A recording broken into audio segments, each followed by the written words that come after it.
విఘ్నేశ్వరుడి దగ్గరికి వెళ్ళి ఒక నమస్కారం చేశారనుకోండి, లక్ష్మీ కటాక్షం ఇటు విష్ణు కటాక్షం రెండూ లభ్యమవుతాయి. అటువంటి అసలు వాళ్ళిద్దరూ వేరుగా ఎప్పుడూ ఉండరు. పార్వతీ పరమేశ్వరులనండి, లక్ష్మీనారాయణులనండి, సీతారాములనండి, ఎప్పుడూ వాళ్ళు ఇద్దరూ ఒకటే అయి ఉంటారు.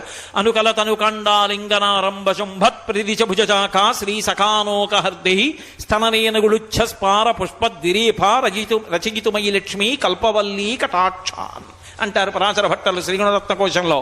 పెద్ద పెద్ద పువ్వులతో ఉన్నటువంటి తీగ ఒక చెట్టుని బాగా అల్లుకున్నప్పుడు ఆ పువ్వులు చెట్టు కాండ మనకు ఒత్తుకుంటే ఎలా ఉంటుందో అలా లక్ష్మీదేవి చేత ఆలింగనము చేయబడినటువంటి శ్రీ మహావిష్ణువు నీలతో యత మధ్యస్థ విద్యుల్లేకే భువాస్వర, నీలం నల్లని మబ్బు మీద మెరుపుతీగ ఉంటే ఎలా ఉంటుందో అలా కలిసి ఉంటారు.